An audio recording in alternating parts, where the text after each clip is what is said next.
shit my way, so you can go kick rocks. I'ma stack bricks up, build what I want to make. Yo, I got a lot of shit to say, so I'ma do this every day. I'll be writing things until I'm fucking buried in my grave. 6 feet deep under, but my body won't decay, cause my messages are timeless, so they'll put them on display. Oh yeah, I rap with a certainty, I have a sense of urgency, a message for eternity, for everyone internally. I had some people burning me, but now they fucking learn to see I ain't the one to fuck with, now they looking nervously. And I don't really care what you think of me, respectfully. You can kick rocks if you think you're fucking better, see I will outwork you, turn you to an enemy. Hurt you so bad that you're gonna need some therapy. I got the motherfucking recipe, I've been cooking up hits, I'ma leave a legacy. You'll be looking small when you're standing right next to me. I'm 5'10", bitch, but I'm 10 feet next to me. I don't give a fuck what you say, yeah, I'ma do shit my way, so you can go kick rocks. I'ma stack bricks up, build what I want to make. Cause I don't give a fuck what you say, yeah, I'ma do shit my way, so you can go kick rocks. I'ma stack bricks up, build what I want to make. Yeah, I'ma do it my way.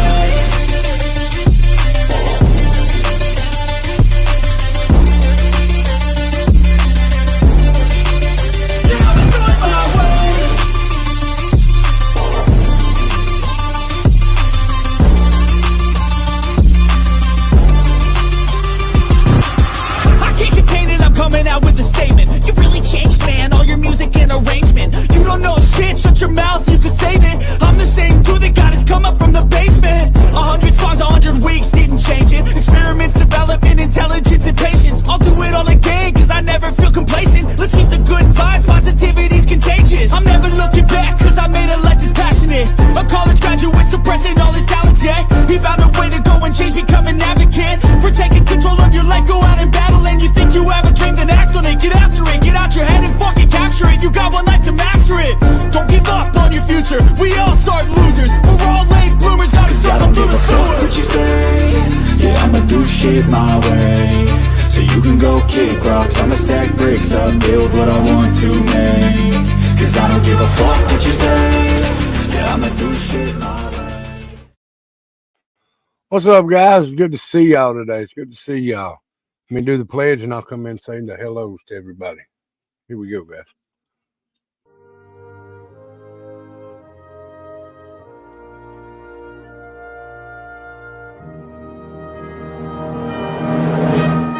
I pledge allegiance to the flag of the United States of America and to the republic for which it stands, one nation, under God, indivisible, with liberty and justice for all. All right, guys, thank you so much for that. Go up here and get the video set back up. All right, let's say hello to everybody. We got Tattooed Angel. Hello, morning, Rocket Queen. It's good to see you, dear. Ryan Bremer. There's Nightbot.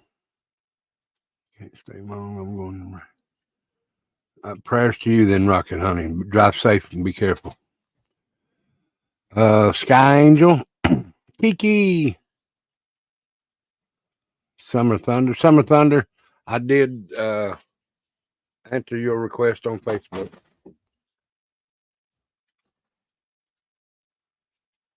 Mama Bear 72. Good to see you. Look at all you beautiful people in here. Y'all hit that like, share, and subscribe. And the people that's hidden the bushes, y'all do that for me too if you don't care. You're very welcome, Summer Thunder. Yeah, y'all hit that like, share, and subscribe. Joan Marie, Joni, hey girl, how are you? Good to see you.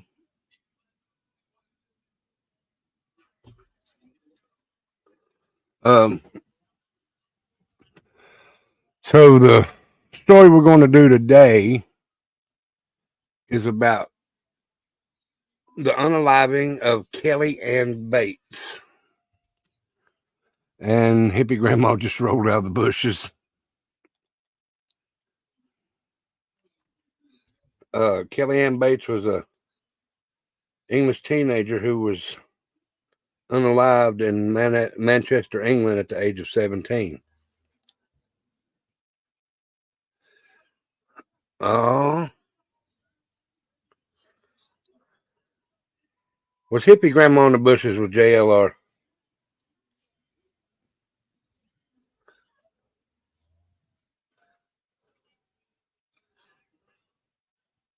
Hello, Steve-O.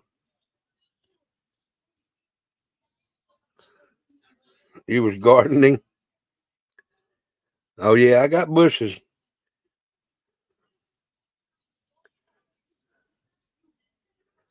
But she was unalived by her abuser at the age of 17.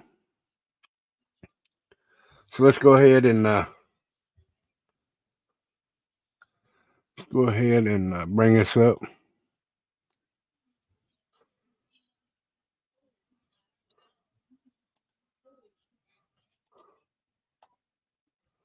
Y'all tell me if y'all could see that. Were they really, John Marie?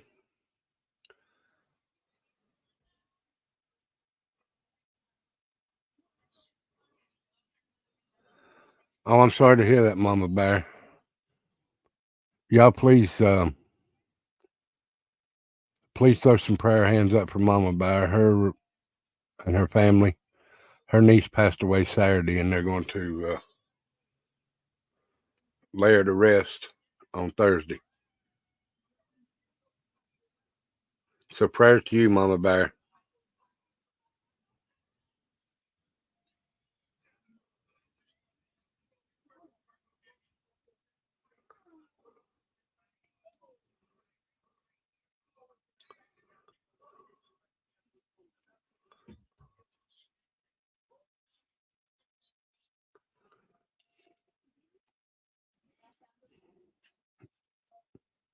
I'm sorry to hear that, Mama Bear. And like I said, prayers to you and your family.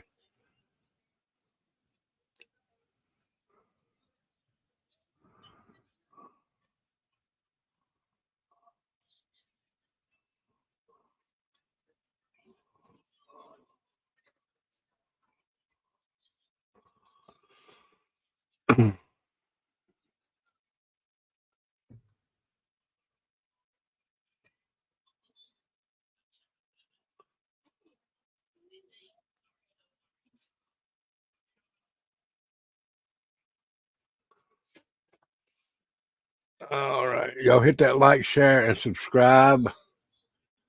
We'll get ready to get started here in just a second. 14 people in here and 8 likes. That ain't mathing, guys. That ain't mathing. Come on. Who's muted?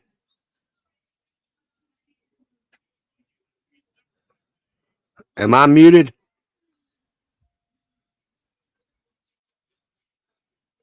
Can y'all hear me?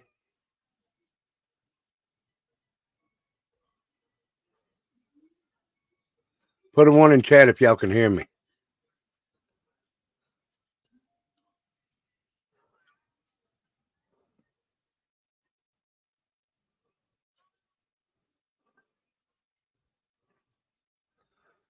Angel, what are you talking about? I ain't muted. Turn your hearing aid up.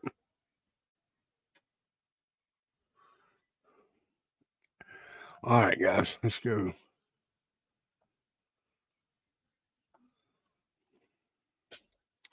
All right, this is Kelly Ann Bates, born May 18th, 1978, and passed away April 16th, 1996. She was an English teenager who was murdered in Manchester, England at the age of 17 by her abuser, James Patterson Smith, born 1948. She was tortured by him for over a period of 4 weeks, including her eyes gouged from their sockets up to 3 weeks before her death,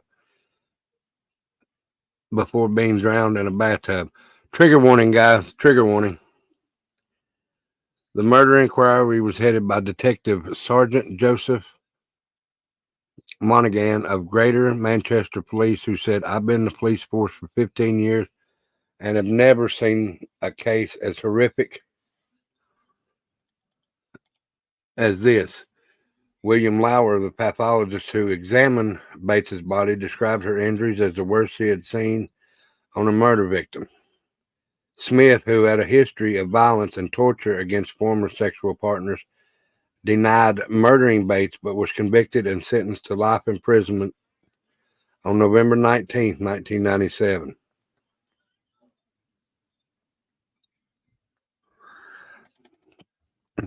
James Smith was an unemployed divorcee living in the Gorton area of Manchester, described by acquaintances as a house-proud and well-groomed. He was a teetotaler and a non-smoker. Smith's marriage had ended in 1980 after 10 years because he had been violent toward his wife. His next relationship was with 20-year-old Tina Watson, whom between 1980 and 1982 he used as a punch bag, even subjecting her to severe beatings while she was pregnant with their child, she said. At first it was now and again just a little tap, but in the end it was every day. He would smack me in the face or hit me over the head with an ashtray. He would kick me in the legs or between the legs. Watson managed to escape the relationship, during which Smith also attempted to drown her while she was bathing. After that relationship came to an end in 1982, Smith started seeing 15-year-old Wendy Mottershead, whom he also abused. In one attack, he held her head underwater in the kitchen sink in an attempt to drown her. In 1993, Smith began grooming Kelly Bates when she was 14 years old, having met her while she was babysitting for friends. Approximately 2 years later, when she had left school, Bates moved in with Smith at his home in Fernville Road, Gorton. She was concealing the age difference between them from her parents. Tommy and Margaret Bates, Bates's mother, said of the first meeting with Smith, the two had started living together. As soon as I saw Smith, the hairs on the back of my neck went up. I tried everything I could to get Kelly Ann away from me. Although Bates had left Smith briefly because of arguments with him, she was once more living with him at Fernville Road by the end of November 1995. Her parents noticed bruises on her, which she explained away as being the results of accidents. She became increasingly withdrawn, and in December 1985 resigned from her part-time job. In March 1996, Bates's parents received cards purportedly from her for their anniversary and a birthday, but only Smith had written in them. When her brother tried to see her at the house, Smith said she was not at home. When a concerned neighbor asked after her, she was briefly shown at an upstairs window. On April 16, 1996, Smith reported to authorities that he had accidentally killed his girlfriend during an argument in a bathtub, claiming that she had inhaled water and died following his attempts at resuscitation. He also claimed that she often pretended to be unconscious. Police went to Smith's house and found Bates' naked body in a bedroom. Her blood was found throughout the house, and a post-mortem examination revealed over 150 separate injuries on her body. During the last months of her life, she had been kept bound, sometimes tied to a radiator or furniture by her hair, other times by her neck using a ligature. William Lawler, the home office pathologist who examined her body, said, "In my career, I have examined over 600 victims of homicide, but I've never come across injuries so extensive. The following injuries were found on her body: scalding to her buttocks and her left leg, burns on her thigh by the application of a hot iron, a fractured arm, multiple stab wounds caused by knives, forks, scissors, stab wounds inside her mouth, crush injuries to both hands, mutilation of her ears, nose, eyebrows, mouth, lips, and then genitalia, wounds caused by a spade and pruning spears, both eyes gouged out, later stab wounds to the empty eye sockets, and partial scalping." That's a sick son of a bitch, guys. This man ought to be put in prison.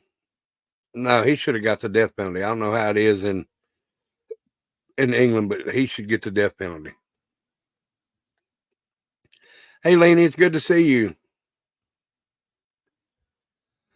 The pathologist determined that her eyes had been removed not less than 5 days and not more than 3 weeks before her death. She had been starved, having lost almost 20 kilograms in weight, and had not received water for several days before her death. Peter Openshaw, the prosecutor in Smith's trial, said it was as if he deliberately disfigured her, causing her the utmost pain, distress, and degradation. The injuries were not the result of one sudden eruption of violence. They must have been caused by over a long period and were so extensive and so terrible that the defendant must have deliberately and systematically tortured the girl. The cause of death was drowning, immediately prior to which she had been beaten about the head with a shower head.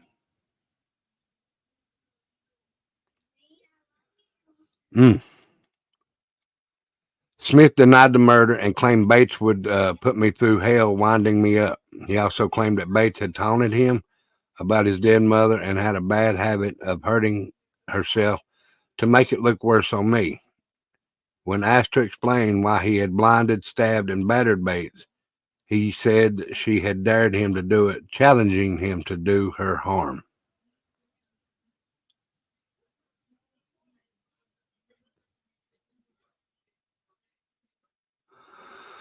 Yeah. Oh, yeah, he should let the dad in there. Let him take care of business. Gillian Measy, a consultant psychiatrist, told the court that Smith had a severe paranoid disorder with morbid jealousy and lived in a distorted reality.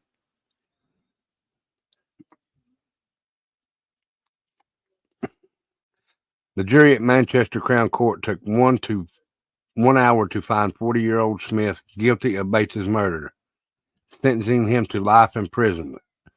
The judge, Mr. Justice Sachs, recommended that Smith serve a minimum term of 20 years. He stated, "This has been a terrible case, a catalog of depravity by one human being upon another. You are a highly dangerous person. Excuse me, guy. You are an abuser of women, and I intend, so far as it in my power, that you will abuse no more." They were offered, the jury were offered professional counseling to help them deal with the distress of seeing the photographs of Bates, injuries, and the sickening violence of the case. All members of the jury accepted this offer. In the media. Well, no, they gave him life imprisonment, but 20 years he can try for parole. The murder has been the subject of at least one television documentary, Britain's Darkest Taboos, Series 4, Episode 2. Our daughter was tortured to death by her sadistic boyfriend. First broadcast by Crime and Investigation on February 22nd, 2015.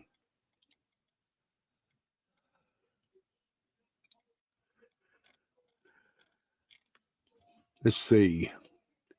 We'll go ahead and see if he's still.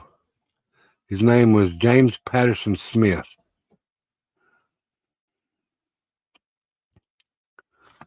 Let's see.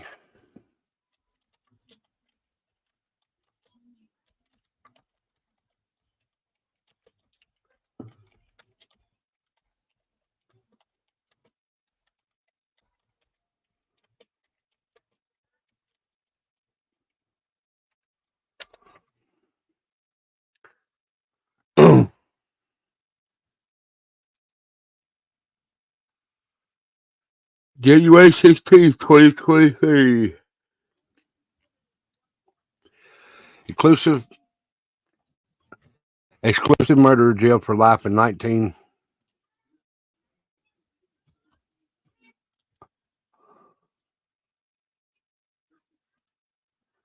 Really? Okay. Exclusive murderer jailed for life in 1997. I did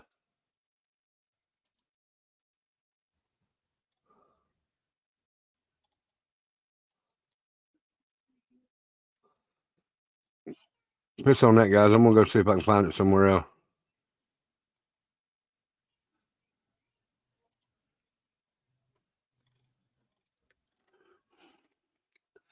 All right, let's see here. Torture over a period of 4 weeks. The pathologist. What's up, Creed Shot? Not much, brother. The pathologist who examined Bates described her as the worst he'd ever seen. He was sentenced to life on November 19th, 1997.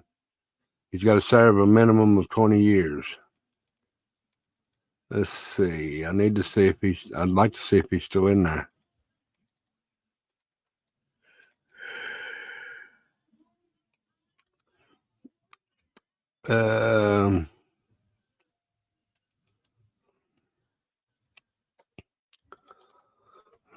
Well, don't say nothing about it.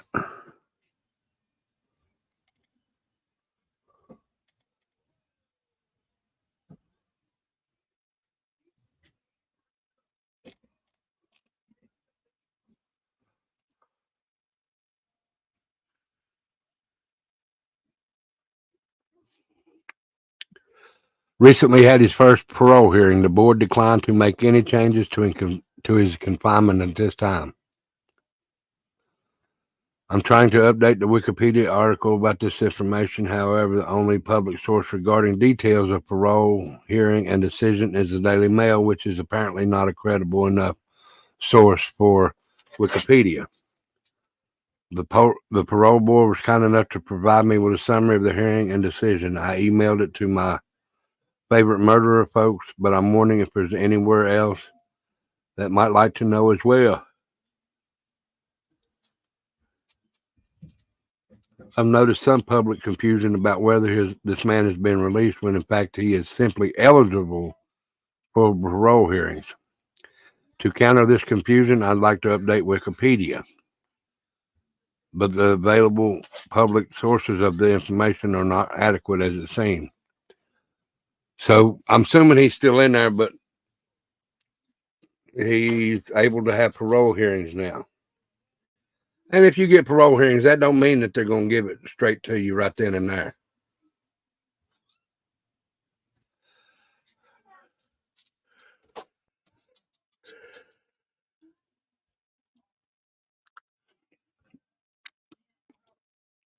So,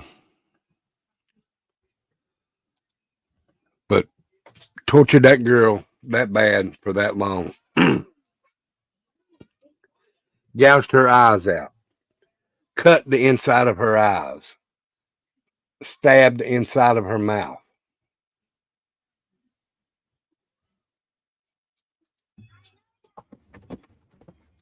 That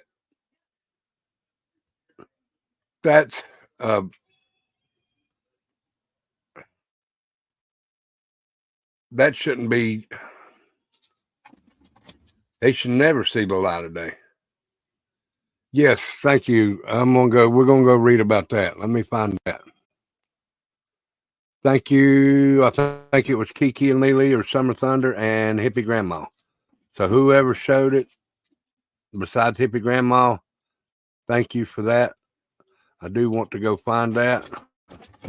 And we will look at it, guys. So thank you, Hippie Grandma. And Kiki and Lily or Summer Thunder. I don't remember who said it first.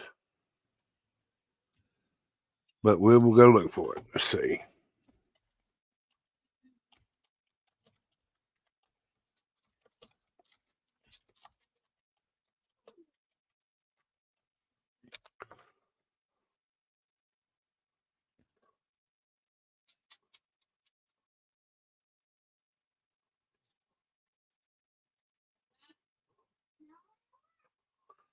All right.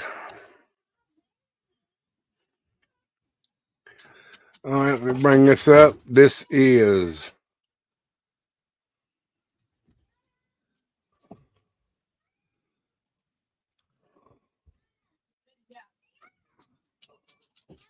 give me just a second, guys. And Let me put this up.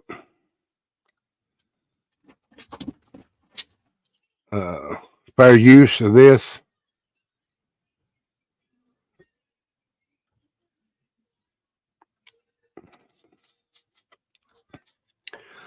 All right. Remains of Dylan Rounds found in remote northern Utah area.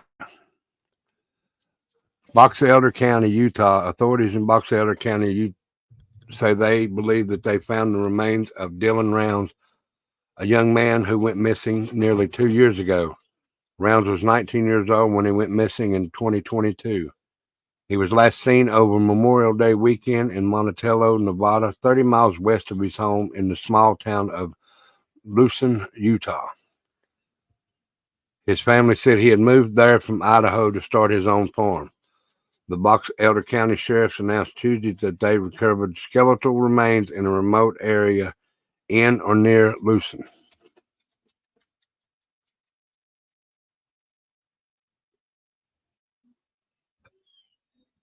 They have been turned over to the Utah State Medical Examiner Office to confirm the identity. James A. Brenner, age 60, was charged last year with murdering Rounds, along with the abuse or desecration of a body. Brenner had been reportedly squatting on a remote property near Rounds' property before the alleged murder. Hey, Juju Bones, it's good to see you. Investigators said early on in the search for Rounds, they had found a pair of his boots about 5 miles west of where he lived.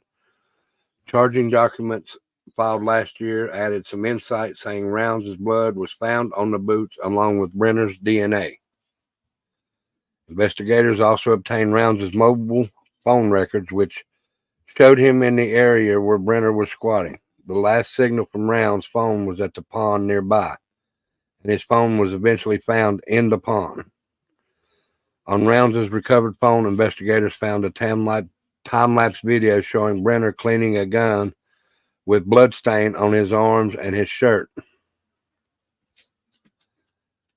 The video was taken around the time of his disappearance, the charging documents said. Police obtained the shirt Brenner was wearing in the video and confirmed that Rounds' DNA was on it.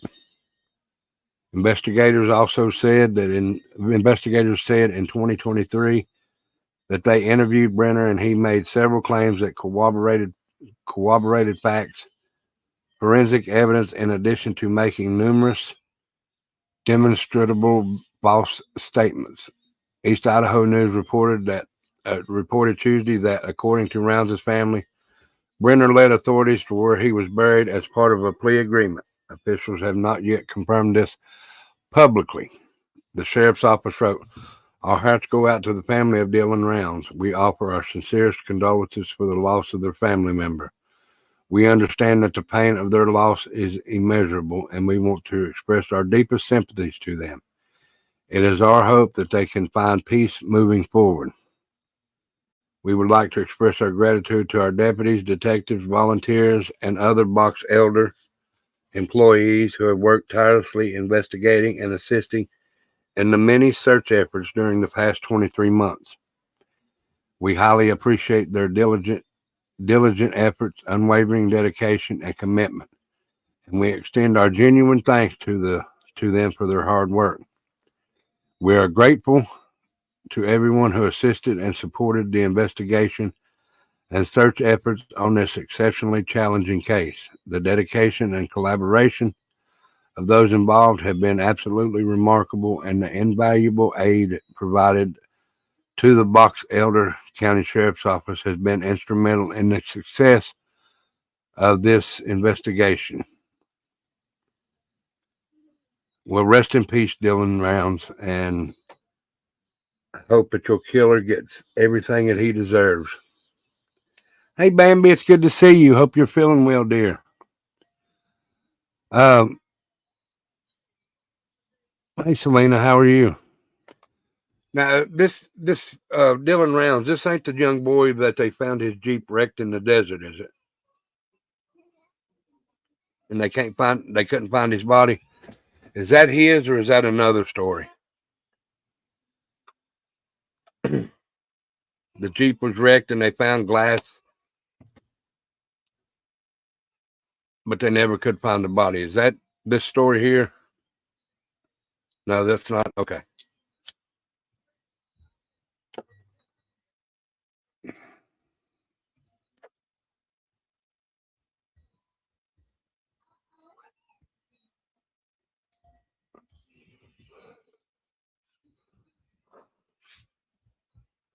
Prayers for you, Bambi, honey.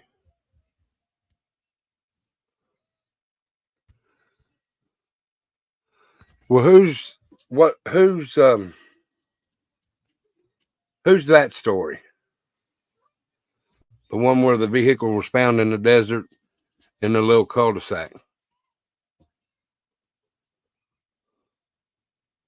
Now, who was that one exactly? Because I want to know some more about that one. Or has he been found?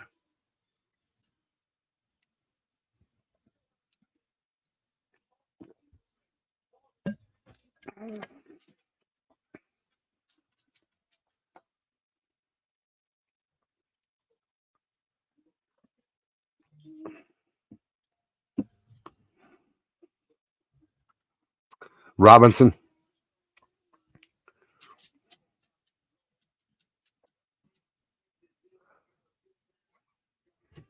Ah.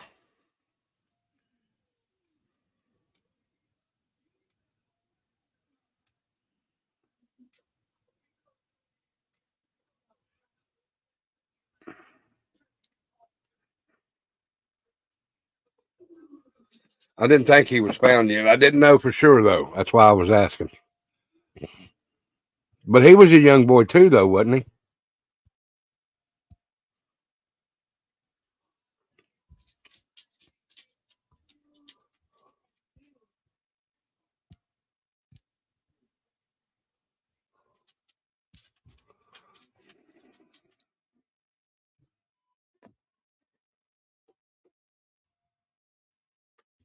Yeah, I thought he was. About 18, maybe 20, something like that.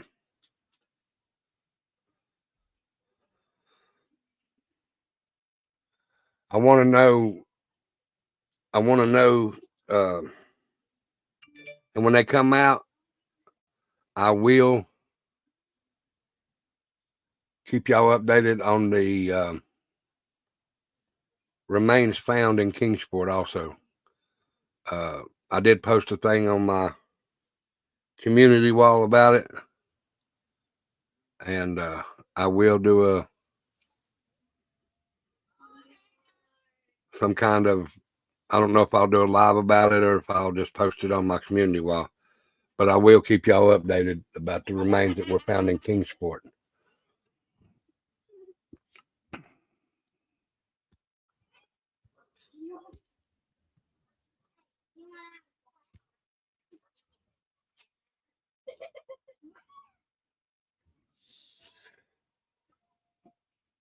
And got something I am going to add to the shows. Oh,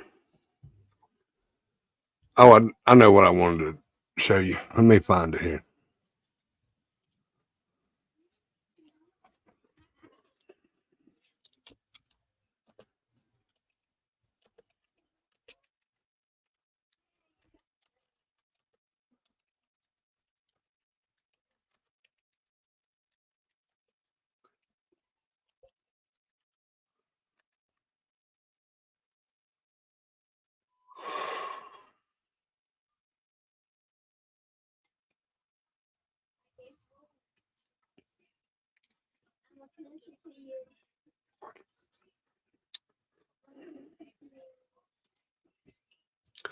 I think this is it. I think for sure. Let me read it.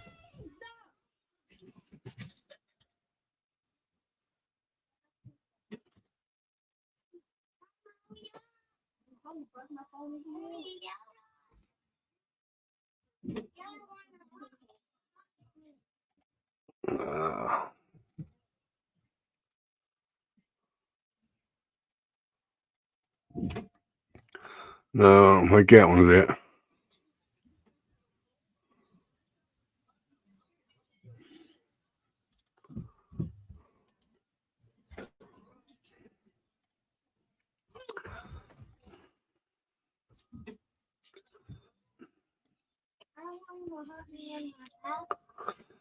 Okay, I don't know if anybody heard of Bryce Weiner, but hell, I'll just go ahead and let y'all read it with me. We had two 15-year-old boys kill a 14-year-old boy Sunday. Man. So let me bring this up.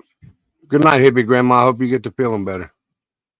This is a story that I was reading about. I heard about it on TikTok, but I wanted to read about it, but I was at work when I seen it, so I had to wait here just now, and then I just now thought about it. It says a father defied all the odds to rescue his kidnapped daughter from Mexico in a real life taking. I don't know if anybody's heard this or not. This just February 5th, 2024. A father managed to defy all odds by rescuing his kidnapped daughter following a real life taking. For those unaware of the Taken series, y'all know what Taken is, which is that show right there. However, his worst fear becomes a reality as human traffickers abduct Kim and her friend, meaning Brian must carry out every single thing he learned in the Black Ops to rescue her. With a harrowing plot turned into a reality for a California man whose daughter went on a bike ride one afternoon and did not return. Bryce Weiner was living in a quiet neighborhood where moments of crime are very much few and far between. However, in August 2010, his 14-year-old daughter was manipulated by an individual into crossing the Mexican border. The kidnapper also revoked all the teen's access to cellular devices, essentially meaning she was unable to contact anyone. She eventually ended up 3,000 miles away from home, was kept in a place where she couldn't go outside, and had no money. During her time in captivity, Weiner's daughter was beaten and physically abused in harrowing circumstances. The authorities were not much help to the devastated dad either, and she was technically not taken strictly against her will. Now, also in the thing where I read in the TikTok, it says FBI, the local authorities, and Homeland Security told him, just go back home. We are taking care of it. Don't worry about it. She was taken in 2010, 14 years ago, guys. 14 years ago. Now, this girl is what? 28? Rather than treating the incident as a kidnapping, local authorities dubbed it as an endangered runaway. 3 years went by with no answers forthcoming for Weiner, so he eventually decided to take matters into his own hands by driving 5,000 miles from Los Angeles to Coyotepec, Mexico. The journey took a whopping 31 hours, with Weiner pretending to be a deaf beggar in order to deter attention. With all this going on, the man's daughter managed to escape in the middle of the night, but she had no knowledge her father was in Mexico. As a result, the teen remarkably ran barefoot to the U.S. Embassy, where she was finally reunited with Weiner after 3 traumatic years. Weiner told the real-life Taken story on social media, pinning a Facebook in November 2013. To all those who gave up, walked away, told me I shouldn't be ashamed, told me I was crazy, turned their back, or told me it was impossible, you were wrong. He also addressed the situation on X in 2021, writing, my daughter disappeared from our quiet suburban neighborhood in August of 2010. 3 years later, 8 years ago today, in direct defiance of the CHP, it's California Highway Patrol, FBI, and the State Department, I traveled 5,000 miles into Mexico and did what everyone said was impossible. I brought my daughter home. So, here's a story of a kidnapping to be trafficked, probably into a sex slave. And this man went and got his daughter. And CHP told him not to worry about it. FBI told him not to worry about it. And who was the other one?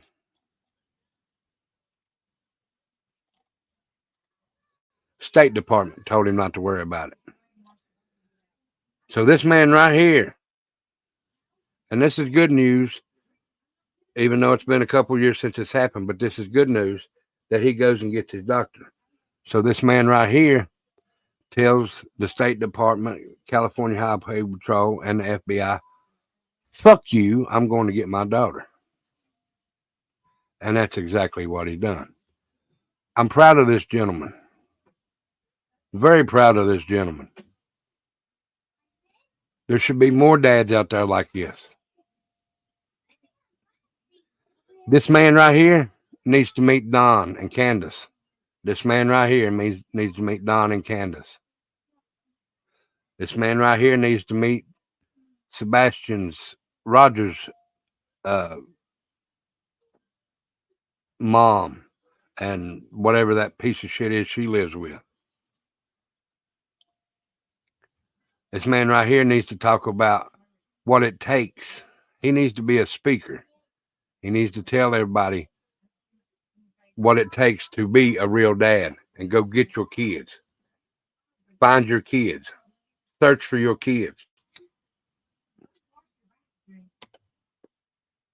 Hey, Truth Seeker. But I wanted to show that, guys, because I thought that was a real inspirational story. That a man goes out and gets his child that has been abducted, forced into trafficking, beaten, mistreated, and all. And he goes to get her over 3,000, 5,000 miles away, something like that. I can't remember the exact number, but a long way from home. He never gave up when his government did. And that's bad to say that your government gave up. That is real bad to say that your government gave up.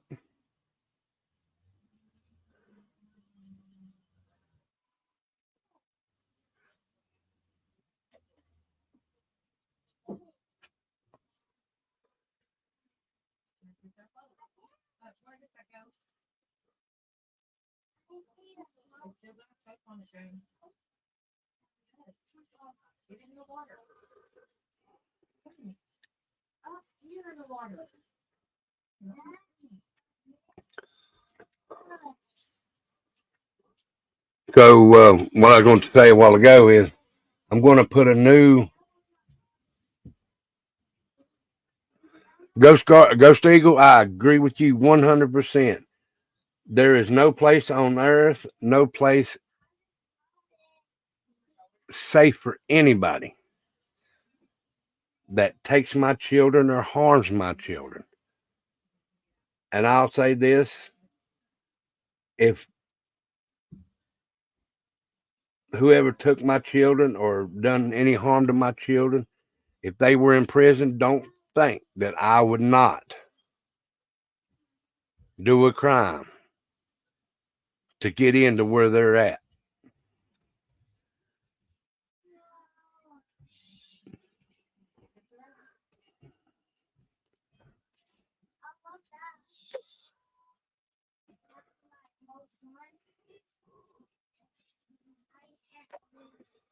Hi, Truth Seeker.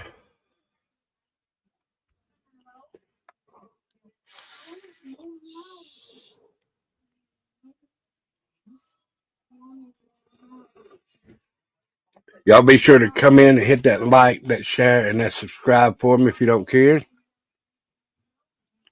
If you have subscribed, thank you so very much. If you haven't, please consider it.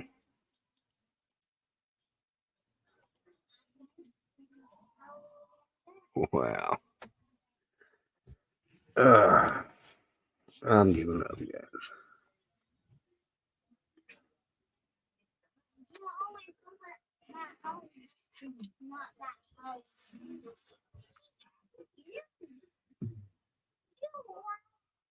You're welcome, Halloween baby.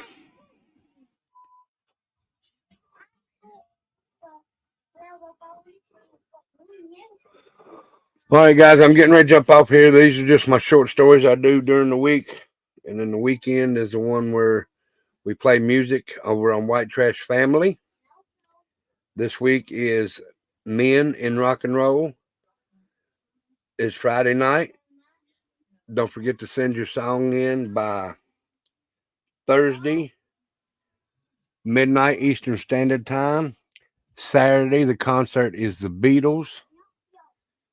And that's over on White Trash Family 2229. And then back on to Tattooed Rebel on Sunday for Who Wants to Be a Millionaire and a chance to win a picture or a clock that I have painted. Pictures at $64,000 if you win.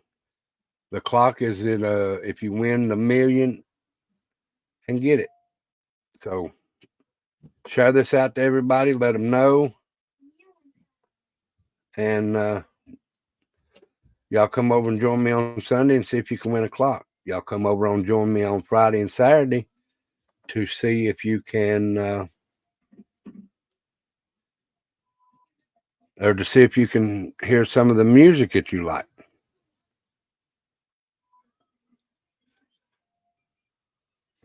So y'all remember to do that if you don't care. Y'all share me out. Hit the like, share, and subscribe. And I'm going to go. And don't forget, I got a show tomorrow night.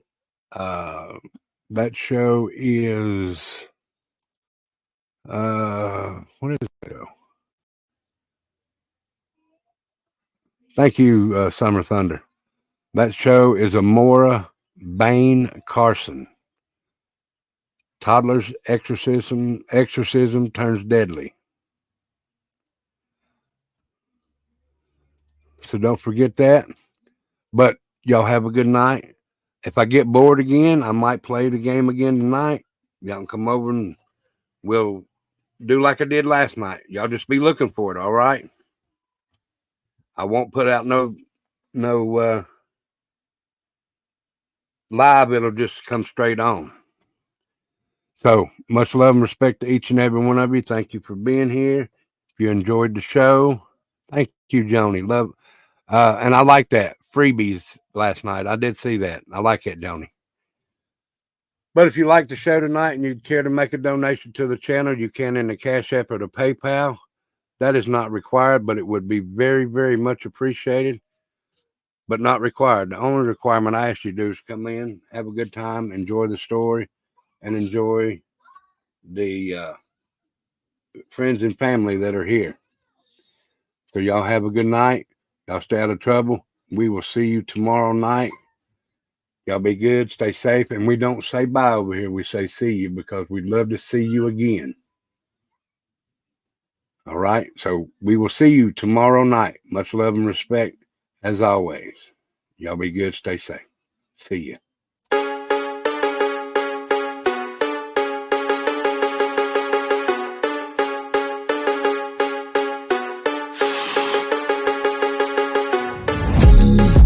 I don't ever slow up, no I don't take shit. I got no love for the fakeness. If you wanna play tough and wanna hate this, I'll always show up. I don't ever slow up, no I don't take shit. I got no love for the fakeness. If you wanna play tough and wanna hate this, I'll always show up and make a statement. I don't ever slow up, no I don't take shit. I got no love for the fakeness. If you wanna play tough and wanna hate this, I'll always show up and make a statement. Everything I do so instinctive and so passionate. Every word I move